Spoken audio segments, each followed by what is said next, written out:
What's up, you guys? Welcome back to episode 48 of the Because of Sales podcast. Again, we're getting closer and closer to that year milestone, and I hope these are only getting better and better for you guys. In this episode, we're talking about awesome sales quote concept from Ken Griffin, the founder of Citadel, one of the top 5 biggest hedge funds in the world, actually the most profitable hedge fund in the world. We're talking about a sales rep ascension path that I recently discussed with one of my boys who was a sales rep and is now doing something with leverage that he enjoys that's very profitable. We talk about latest updates with Giuliano Massarelli. You can't have a sales podcast and not talk about Giuliano Massarelli. If you guys are familiar with the podcast My First Million, they talk about this thing called Sarah's List. If you're not, we break it down, but we do talk about Sarah's List for sales.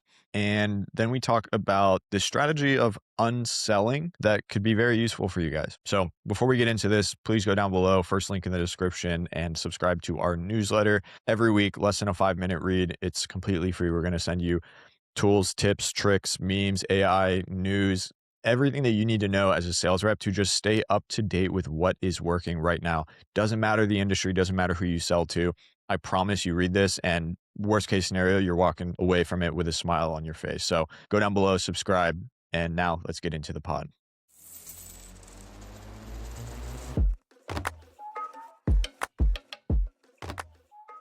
Sellers, good morning, number 48. Dale, you've got, if we're all going to eat, someone has to sell. What is this? I've heard this. Tell me.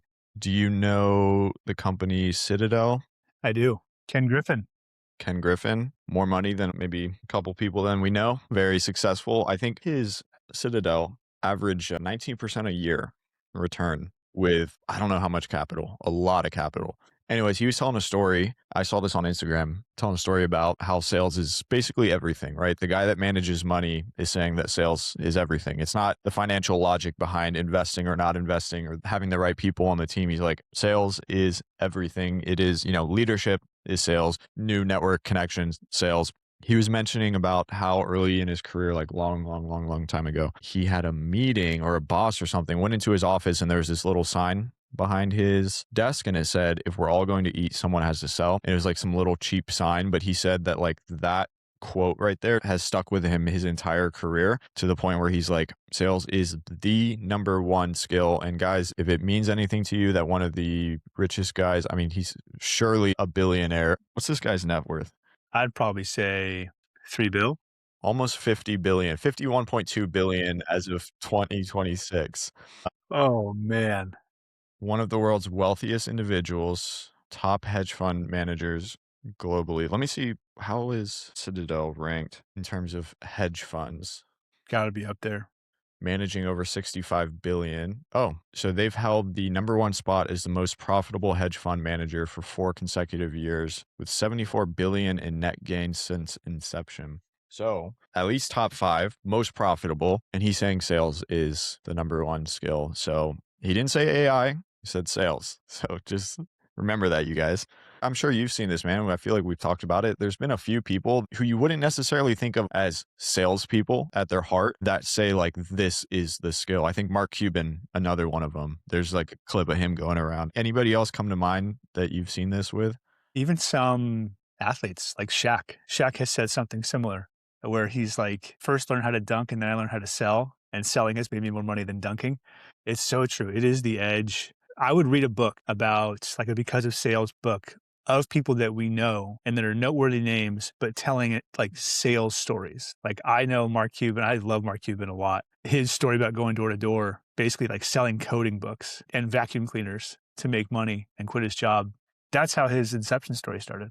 Dude, that would be a cool book, to be honest. I would read that book. Like if we just had 20 just like super successful business owners, individuals, and then like tying back to like how sales was the foundation or a huge part of what they've done, that would be like a well-written book. I think that would be good, Yeah, people you wouldn't necessarily think of as salespeople. Like they're known for something else, but like I bet The Rock has a really cool story about sales. Arnold Schwarzenegger, in his book, there's a story about him and Franco Columbu, the guy that he was like famously friends with and also competed in bodybuilding. They would do door to door and we'll say, hey, we'll lay brick for you to make money. Because it was cardio for them. They thought about it as cardio, doing manual labor. And 2, he needed money to buy apartments so that he could bodybuild and act. Like that was his whole vision, was like, if I get an apartment building, that's my job and income. And I can have all this free time to do these funny things like lifting and movies. Whether people are going to say it or not, I mean, this dude, one of the wealthiest individuals in the world, is saying it. I'm sure there's a lot of other people that are going to say the same. Preach. You've got a sales rep ascension path. Tell me about this. Yeah. So shout out to my guy, Zach. Have you met Zach Schaefer? I think I did in Austin one time.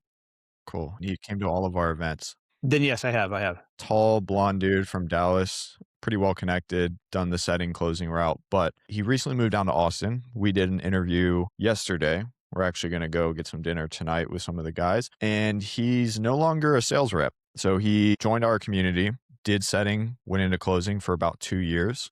Did end up back in some like golden handcuffs opportunity, 6-figure base, and did it for 8 months. And he was like, this sucks. Now, why we interviewed him is he's actually running an agency that does, I'll call it digital marketing for concrete companies and epoxy businesses. And what they do, they run some ads, they set up Go High Level, they could make a website. They just do like the super, super elementary stuff that we think there's no way in hell that someone could make so much money doing this for people that, these are his words, the hardest part about working with these clients is getting them to sign into Facebook. And he's got basically just him and a couple helpers. He does mid 20, 30K a month recurring, bunch of manageable clients, great results. He has great retention. And so I wanted to highlight, we talk about sales, but then also kind of different ascension paths, right? He went into the setting or closing thing, was looking for more leverage, took some of the skills. He was actually selling in the like marketing space. So he actually learned a little bit, took the skills, applied it to this like kind of dinosaur blue collar concrete industry. He said, home services businesses, most of them don't even advertise. So like big opportunity, concrete is like expensive projects. So good ROI. And dude, he's crushing it, like absolutely crushing it. Today, it's March. He does between 20, 30 recurring and very profitable too. He wants to be at 100 clients. He charges not that much. It's part of the reason why it's sticky, or 100K a month by end of year. And he thinks he can do it. So one of their moats is going in person to job sites and filming like iPhone footage. I remember when he told me this, they go to job sites, film footage for ads and stuff. And he's like, yeah, dude, we just go and like use our iPhone. And I was like, so you just run basic Facebook ads or whatever, set up Go High Level. Maybe you set up like a phone number or something for him and they just like keep paying you. And he's like, yeah, because like they're making a lot more money. So he wanted to find some leverage. He found it. He's got something that's working well. And I mean, dude, it's very possible. Like he built this on the side of his job while he had the golden handcuffs. I think for 3 months he quit, went all in, and now he makes a lot more and it's sticky. And he said he could next month not work at all and he would still make the same amount. Man, this makes me so happy. What a beautiful lifestyle business. Lifestyle business as in like not an enterprise. Basically, he's built a software company with high leverage labor, simple tools, but more importantly, a really good customer base. Anyone can do this. It's so simple. Not easy, but simple. That's really cool. He did say, I was asking him, I was like, dude, this sounds too good to be true. Like, what was the downside? What was the hard part? And he said, I basically had to learn how to do all of the marketing, all the back end, the operations, the tape and the glue, pretty much. And what he said, and this is something that I've done, and I think you've done this as well, is he just found people that were doing it, paid them for their time. He said he had like 4 conversations with people. And now, because he paid them and they know that he's serious, most of these guys are pretty chill. He said he could just reach out to him, shoot him a text, and get any help that he needs whenever. So paying for expertise, man. Just like there's been a lot of people that have paid me for like different kinds of things. And, even if that fizzles out, dude, like if I garner a relationship with them, like I'm down to help, And some of these guys, like we're on text basis, like one of the sales reps we work with texted me, he's out of job. I text someone, he has an interview the next day and he's hired the next day into a 10K plus per month kind of role because I know he's serious, right? So anyways, sales rep ascension, some of this stuff that you think is like no brainer, like there's no way that it could be this easy. Sometimes it is that easy. You just have to like go against the grain for a little bit to find your path. We also know a good example of this. Quick shout out, Mike Hoffman. He was doing enterprise sales and was like, I think I can replace my job with vending machines. Lo and behold, a couple of years later, he runs a multi 7-figure per year, maybe at 8 now. No, certainly at 8 figures now per year. Business, teaching people how to start a small vending machine business on the side. Like it's Proven. There's a few people I know that when I got into the space, similar to Mike and some others, they were doing zero or just over zero revenue. And now they have like 8-figure businesses and like enterprise value. And it's just crazy to see this space. And I think Zach is heading down the same path, which is awesome to see. But I listen to all of our episodes back because I'm like trying to study game tape. How do we make them better? And we were talking about the side 3 to 4K per month, Pat Walls. Would you do it or would you not? And it's like you have to go, if you're a sales rep and you have some capital and you know you have a skill, it's like there is a point in time where like you have to go against the grain and it is going to be hard. And if it's not hard, then it's probably not worth it. But like in all of these stories, I think it's there. So anyways, run a boring agency. You probably have most of the skills already. Yeah, yeah. Don't go buy some flooring company or roofing company. Start a boring business yourself using digital tools. We need a flasher now. It's time for a whole segment. We need a visual flasher, an audio cue. Do. Giuliano Massarelli watch. Have you seen the update this week? I saw he bought a watch. Yeah. Now, the other update, he got office space. Yeah. I saw he got an office and he got a watch. I thought you wrote watch because he literally, I saw yesterday, he bought like a Cartier Santos or something. A little Santos, a little Sanny. No, I meant like we need to watch out for this kid again. And this is the update. He's gone from, I think last time we checked in with him, he had a couple young killers living with him, selling insurance out of the living room, paying for the room and board. Now they're just going to do this in an office space. This is incredible. You're talking about an 18-year-old kid. I don't know if he's 19 yet, but I think he's still 18 years old. If you're paying for any lease of any kind at 18 years old, that's really cool. Yeah, I saw on there he somewhere wrote it or said it. He's paying about $9,000 a month for that office space. It's a lot, dude. Only ever had one office space and I did not deserve it. And I was paying $600 a month and I thought I was balling. It was a little corner office. And I was like, ooh, it was like literally someone's big office space, like 25,000 square feet. And this little corner that shared 2 big glass walls out to the street. It was used for something. And they're like, let's just get rid of that. It has 2 doors. We'll lock them. And that was my corner office during COVID. It wasn't like a WeWork, was it? No, it was like an old school office building. I've thought about doing that, man. Finding some office space within somebody else's office space. If you go to WeWork, they have all those private offices. Dude, they charge a lot for those little glass box. Yeah, but there's something about, especially in sales, having that like office environment. It's fun. There's pros to the remote stuff, but the office is fun. If you're 18, you're not going to college. Like, how fun for him. I mean, that's one of those things like a lot of people that we know get offices and they don't have them forever, right? I feel like it's one of those things where like you either get it and it works out really, really well, or you get it and you eventually wind it down, but you probably learn a lot in that process. So either way, seems like it's going well for him. And $9,000 a month, like something has to be working to have $9,000 a month just ready to put out like that at 18. I mean, he commented, I don't know if we covered this. He commented on our post trying to get him on the pod. We'll have to see. Giuliano, come on the pod. That's my pitch for now. We'll see how that's fun. All right, guys, quick break for the sponsor, the Serial Sales Community. If you're watching this podcast, you are a salesperson, or I'd hope you are a salesperson, or maybe considering sales. Well, we help people get 1099 remote sales roles. So maybe you're in a role where you commute a lot. The earnings aren't there. You work in person, you're knocking doors. Well, if you want to work from home or travel or work from wherever and take inbound Zoom calls with people that book calls on your calendar, that's what we help people do. Whether it's appointment setting or closing, we're working for high paid, high margin cash flow businesses, online businesses doing like coaching, consulting, agencies, some software, masterminds, boot camps. It's 2026, man. People are selling expensive stuff on the internet and they need people to sell it for them. So if you're interested in doing that, go down below, second link in the description, check out the page and then book a call with us. If you do, be sure to mention Because of Sales. We'll give you a little discount off the top. Now back to the pod. You've got Sarah's List, but for sales. Tell me about this. Are you familiar with Sarah's List? I am. I love this idea. Okay. Yeah. So My First Million, a podcast that we both like and have been listening to. I was thinking about this on a run the other day.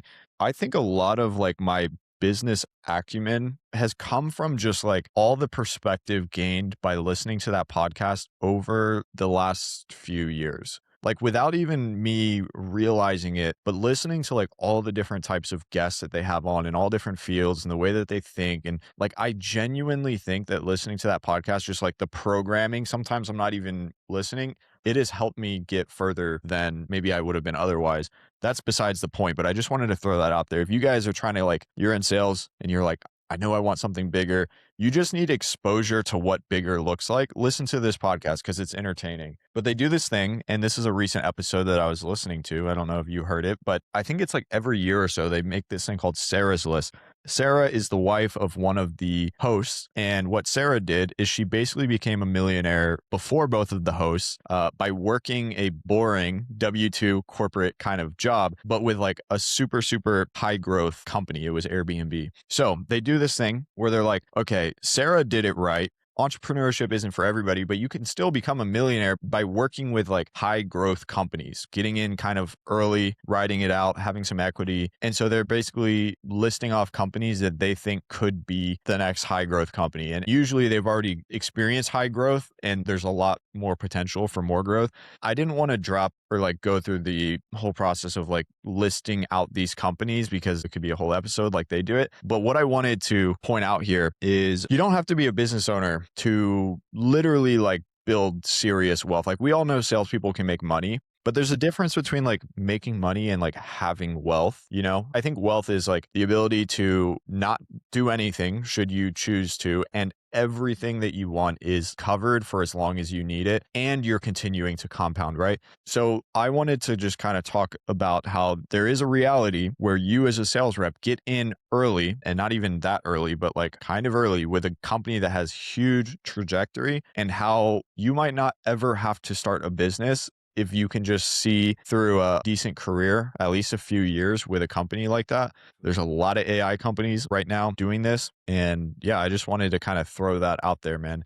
I know like you probably just like I could riff off a few of these companies, but I don't know, example, Ramp, you know, that company. I think they're the fastest at the time. Now there's like these companies are just blowing up, dude, but like a fastest to $1 billion valuation. It was like a year. And one, the sales guys that were there from the beginning, they probably made a shit ton of money, but now they made that money. They're selling off the logo. So it's like, is that not potentially better than entrepreneurship to have millions invested equity and then you like have the easiest sales process ever because you are the company that went from 0 to a billion? I don't know. What's your take? Is this too far-fetched, you think, or you think it's a good idea? No, I think it's a really good idea. I think there are also these companies that alongside this, like the compounding effect, the wealth building effect, the stacking the RSUs and getting paid out on the equity. I think you can have both at once. You can have that wealth building and also be a part of a sales culture that really teaches you how to do it the right way. The analogy I make is like I played college basketball at a really good program. And through that exercise, I learned how to play basketball the right way and think about the game the right way. I didn't go on to play pro, but I have a lot of teammates that did. And it's because of that experience. You can say the same thing for sales. You know, old school, this used to be the telecom companies, right? Like Cisco, Oracle. Like if you came through those ranks, you're going to be a good seller. It's inevitable and build wealth. I think now with the US market ripping as it has been, and like even private companies and leverage and brand like Ramp, you can have your cake and eat it too if you do it right. Yeah. Well, we were just talking about Giuliano. There's a lot of people who do this in insurance, man. It's a little bit of a different process, but it has the same kind of scalability. Mutual connection of ours, his uncle is like one of the biggest State Farm brokers in the country. Private jet, literally just been selling State Farm for I don't know how long, probably his entire career. That is at a point gets to be a little bit more entrepreneurial, but like for you to sit on like a low 7-figure net worth from like 0 to a couple mil in 4 or 5 years, like, dude, you just got to find a company, which is the hard part, probably like find the right company and perform. And it's crazy. It's the flywheel, dude. Cause like once you get into that company, they're probably going to experience that growth with or without you. If you're just like an account executive, right? You just got to be the order taker. You know, you could order take your way to being worth like $3 million after 4 years. Not to mention you got the money. You could argue whether that's enough to last you or whatever, but then you're the guy that was with the company from 0 to this amount. And then everybody wants to work with you and they want to pay you for it. So think about the career trajectory after that. A lot of compounding here, but I like this idea, by the way. If someone's not doing this, it's worth it. And, this exists outside of W2 as well. We know someone that experienced this almost 2 years ago. Jay hopped on to an online offer that was growing, and now he's been a part of all that growth. And I have to imagine, I know with the situation he was in with a baby on the way at that point, I don't know if he's had a few more babies at this point, but he's doing extremely well. And I know he's responsible, and I know he's more or less got himself into a position where he could really start to leverage and build up some wealth. And it was online offer. I'm doing some math right now. He basically joined the company when they were doing about 600K a year. Last I heard, they were pacing 36 million this year with a ton of like back end stuff, back end opportunity. He was the one that came in and said, hey, let me build all this out for you. Let me build a bunch of trust. I know how to do this, and then proved it. And I have to imagine that his trust bank is just full right now with the business owners. And I have to imagine they probably think of him as part of the Mount Rushmore of that company just because of the growth story alone. And I haven't heard from him, which I think is the good thing. Yeah, I take it as a good thing. He's super locked in, which is good. But it's one of those, man, where you just put your head down for a few years, you look up and you're like, wow, everything looks different. Like it was worth it, especially when you got kids and a family. So running a business can be fun. It can also be really hard. And I think if you just get into the right operation, pull the right levers. Like, by the way, this kind of growth is not just by a savage sales guy going into a business. Like there's a lot of other things outside your control that need to go right, including a great product, right? But don't underestimate what being a decent sales rep in a great opportunity can get you in 3 to 5 years. I think everybody wants to start a business. We're involved in business ownership and such, but I don't know, man. Sometimes it's nice to make cash flow a little 20K a month and clock out at the end of the day. Speaking of which, because of sales, both to wrap that up, but also, can I share a quick story real quick about my work in a little sales? Yeah. So I'm not really in the sales function right now. My role has evolved very quickly. I'm in kind of operational leadership and strategy, and we've found really good people to come do our sales for us. But we're starting to run out paid ads for the first time. And one of the things that you are recommended to do when you run paid ads is to basically have a low ticket funnel or some sort of smaller value product to help liquidate ad spend and test. You just kind of need an R&D department and budget so that you can know what to scale and you can pull the lever all at once. So over the weekend, last weekend, Saturday night, wife is working. Like, well, I might as well just pop open my laptop. We have a community of a couple hundred people that have already bought into the high ticket program. They love what we do. We get great results. It's business coaching. And I've developed a little personal brand within the community by being in leadership and helping out. I have a little bit of fulfillment, maybe a couple hours per week. So getting to know these folks. I launch basically 14 or 15 modules as Loom videos that I've already recorded in coaching elsewhere, just disorganized. I packaged those up, named it, branded it, made a VSL using the sales principles that I know. And I had 15 spots I wanted to do because I'm going to manage this in a group chat and get more feedback. Launched the first 10 spots at $200 and the next 5 at $400 for a community of a couple hundred on a Saturday night at 7:45 p.m. Pacific. Sold out in about 70 minutes. Is it recurring? No, just one time. Basically a DIY course product. Yeah. With stuff that you already had. Already had. So you just packaged it up. Just packaged it up. And then the key and the thing was here, like understanding sales at a high level of like what's missing, what gap exists, how can I use the time I've already built, like build once, sell twice. And now we have a test and we also have some ad budget. And because of sales, man, it was like, I haven't had a low ticket product sale in a couple of years. That felt nice just to turn it on and sell out. That was cool. That was really cool. Did not expect that.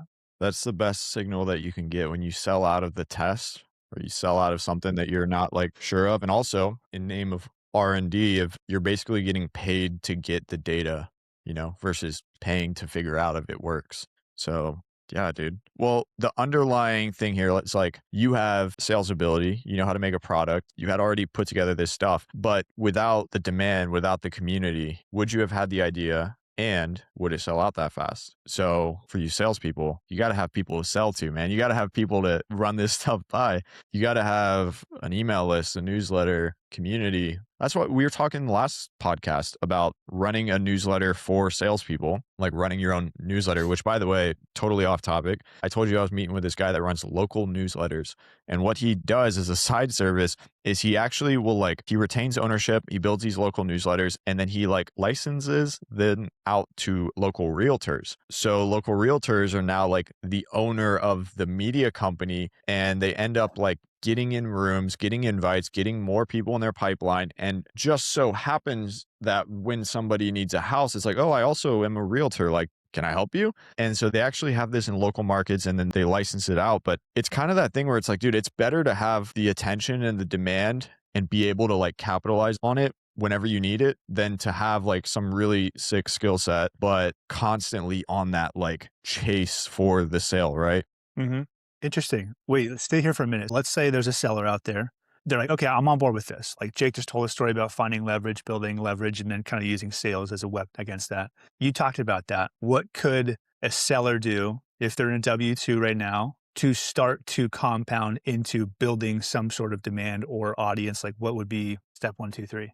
It's just like consistently being in front of the people that you eventually would like to sell to, whether that's in a like personal brand kind of way, or I'm really thinking of it as like content on social media or like longer form YouTube, email. But I think what's most important is just being in front of them. And like, if I'm a realtor, hypothetical, if I'm a realtor, I still gain value by sharing the 10 best coffee shops in Austin, Texas to these people because like they're starting to see me as like an authority in this space, right? I'm trying to think of another example because, I have social media stuff. If I'm helping people land 1099 remote sales jobs, like I still gain value talking about AI in sales or like people will gain value from that because like there's an intersection, right? And at minimum, they're like building a deeper relationship with me, the whole parasocial relationship, right? But you could also do this without being front facing necessarily. It's a lot of ways to do it, but I think it's better to like have the demand, be able to pull the trigger on it when you need it than to the other way around. Absolutely. It's like being top of mind. There was a video I saw. It's like, I don't do any marketing in my small business. I just stay top of mind. Like, it's very different, but it's true. I grew up with these two guys. They're brothers. I've known them since I was probably 7, 8 years old, maybe even younger than that. And we were good friends growing up and then kind of grew distant in different ages in college and stuff. Fast forward into, 2 years ago, I use one brother as my lender and one brother as my realtor, and we have a great relationship. And we're in a group chat once a year going, let's look at the numbers real quick. And they just stay top of mind. They're just really good at staying top of mind. Like the lender goes every month on Facebook, he posts, here's the deals I did this month. Cool. And the realtor is like, same thing. Here's a house we just sold. He listing, new listing, new listing, new closing, new closing. Doesn't do any marketing outside of that. Just stays top of mind and does a really good job. If you are someone who's looking to buy a house, and let's say you get connected to that lender who posts once a month, you're looking to buy and then you decide not to, and you stay connected to the lender on Facebook, you don't really like look at the stuff, but you see him posting, right? And he's a lender, he's posting, you're not looking at all the details. Let's say like 2 or 3 years later, you're like, okay, now it's time to buy a house. That's who you're going to. For sure. Because there's already like a built up proof of concept that like, hey, dude, I don't even really look at your stuff, but I know you've been doing it this entire time and top of mind. But then also it's like there's a certain part of the brain that's like, okay, well, if he wasn't good at this, he wouldn't still be doing it. And at this point, it's just easier for me to get in touch with this guy, than to go out and try to build a new relationship with someone who I haven't seen posting for 3 years straight. So, I mean, content's the easy one. Some industries, it's a little bit harder. I would say that is potentially a better reason to do it because if it's harder, then there's less people doing it. But keeping these people warmed up and like not every post is like sell, sell, sell. In fact, most of them shouldn't be that, but just making sure they know you're around and you're doing what you do and you're good at it. Yeah. One other thing too there, if you want to continue like just staying top of mind, you don't have to do it through you as well. One thing that the realtor does very well is that when you're in the business of helping people buy homes and you do a great job, you naturally come into building your own network, your inspector that you like to use, your appraiser. And then most homes, especially in our area, they're older and they require a little bit of upkeep and maintenance. So whenever I need a guy, when I went to go buy our fence and get a new fence in, I texted him. I said, hey, need a fence guy. He's like, here's these 3. I've used this guy. My friends use these 2 guys. This guy's really fast. He's going to give you the best price. I didn't do any other shopping. I called the first guy that he recommended. I said, hey, what is it going to be? I said, cool. Cut the check. Here it go. And guess what? It was a great fence. Yeah. I think it's like, it's so obvious that people don't really think about it much that like referrals actually mean something, but referrals are so freaking powerful, dude, because let's say I decide, hey, dude, I want to buy a house in Portland. Like it would take me so much time to go do research, meet people, shake hands, walk properties, whatever. Or I could just go, hey, I know Jake is kind of like an intelligent guy. He probably already did all this. Like, let me ask Jake who he used to buy a house. And it's so powerful. I don't think people talk about the psychology of the referral, which is maybe something we should dive into at some point, but literally the best marketing channel that you can have. And it's the most affordable marketing channel too. Yeah, easily. I have proof of this. The same guys that I used, we had another friend that grew up with my wife and is now my friend. He was like, I need a house in Portland. And I was like, go contact these two guys. And he bought the house, got the deal done like in less than 30 days. Had been searching for 3 or 4 years, just couldn't get a deal done. Just kind of being maybe not too picky, but picky for a reason as he should be. And I was like, hey, I'm going to pop you in this group chat with my buddy Ian. And lo and behold, nice loan. Everyone gets paid, good experience. Perfect. And then the web effect of this, right? It's like now if someone comes to you, you can still refer, but then you can say, oh yeah, he has also already helped my friend and he had a great experience too, which gives you more conviction. And then if someone asks your boy Ian, it's going to point to him. Like, dude, people severely underestimate. They stay on the hamster wheel of acquisition and like trying to find the next lead. Dude, just treat your leads better. Like treat your leads better and you won't have to find more leads. I mean, this happened to me in roofing sales. It happened to me with the business that we run now with our community. So yeah, something there. Something there. And to wrap this up too, all because no content strategy, just posts the deals he got done last month. He's been doing that for 4 years. Super simple. Yeah. Time in the game too. Time in the game. I've got unselling to make more money. This is a concept I've heard Hormozy talk about, and then it came up in my work. And I want to talk about this just at the close. Are you familiar with like what unselling is? I feel like I could infer, but It's like, okay, our standard package is this, but based on what we said, you don't need this. So I'm going to take that out. And so now it's this, and here's the corresponding price. yeah, they do that at the finance desk at the dealership. Yeah, right. It works. I think if everyone started to do this in some way, shape, or form, it is such an easy way to build trust as a seller, which is very difficult, but necessary to do. Just simulate an ethical way for this experience of saying, most people are going to do this. And I think there's a world where you do that, but let's just start small. Let's go with this and this and this, and we can go on to the big thing later. I've done this twice in the past, about 10 days or so since last Wednesday. And it works and it builds so much trust and people say thank you. Have you experienced this? Yeah, I think it helps a lot when you have like really productized pricing where the math is super simple and you can do it like in front of someone's face.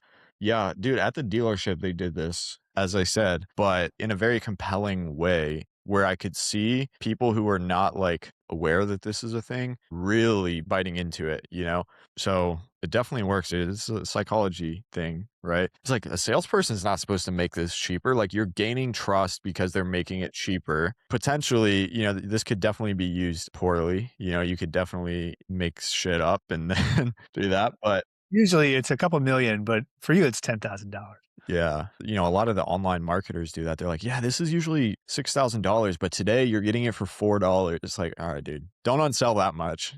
Then I actually don't even want this anymore. Right. This is how much you value it at? It has to be believable, dude. Like that was kind of a funny made up example, but like if you have a $1,000 product and you're knocking it down to $29 today, I'm not buying it. I'm not saying I'm not going to physically buy it. I'm saying I'm not buying that this is actually worth $1,000, which changes the entire perception. So like if you do this, it has to be believable. That's why I'm saying if it's productized and you can actually like make sense of the numbers and you can associate the value with the discount, I see this working a lot. That's the edge though. It's like almost product packaging and design to do it right, which is more of an operations conversation, which pleases my brain. But yeah, if you do it right, this can be done well. When the finance guy was doing this, because I bought a car in December, basically he started at the top. He didn't show any price at this point, but he started at the top. And then one of the first ones was like, I don't even remember what they were, honestly, because we went through it pretty fast. But he basically asked a question, an obvious question. We bought like a newer car, something warranty, like some over the top thing. He's like, you're buying a newer car. Like, you don't think you need this part, right? And I was like, no. And then next one, same thing. No, like new wheels and tires. Honestly, you don't need this. He crossed one out on his own. Do you think you're going to need this with this newer car? No. And then we're down like halfway through the list by the time I even get a price. And I think doing it in that way where you like, this is sales, right? Like getting them to sell themselves, getting them to say what they need and how much it's worth to them. So that's a good caveat there in terms of actually implementing this. Like if you can get them to say that they don't need this and then you just like mark it out, go to the lower price, I think that's a good way to not only build the trust, but then also have them bought into the fact that this is the right package for them and they're getting a deal. It's a triple-edged sword there.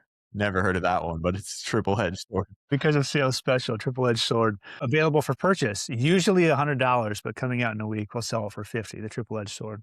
That's great. Anything else? I think that's all we have, man. To wrap up, everyone comment down below the next thing that you see Giuliano Massarelli do. Hopefully it's not going to jail. I hope he really wins. Yeah, we'll get him on the pod soon, hopefully. We will. Come on. We'll get you on here. See y'all. All right, guys, that is the pod. Thank you for tuning in.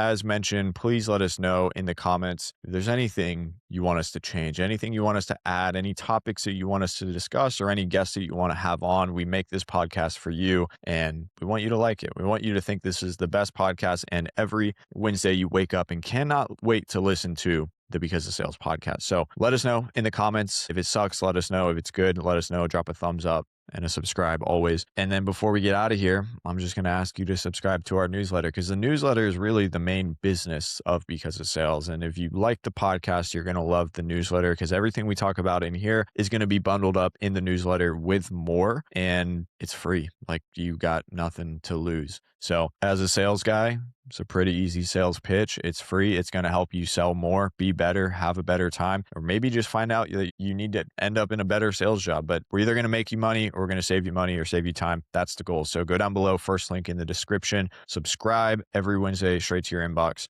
We'll make it easy for you, man. Thank you guys for tuning in. We'll see you next week.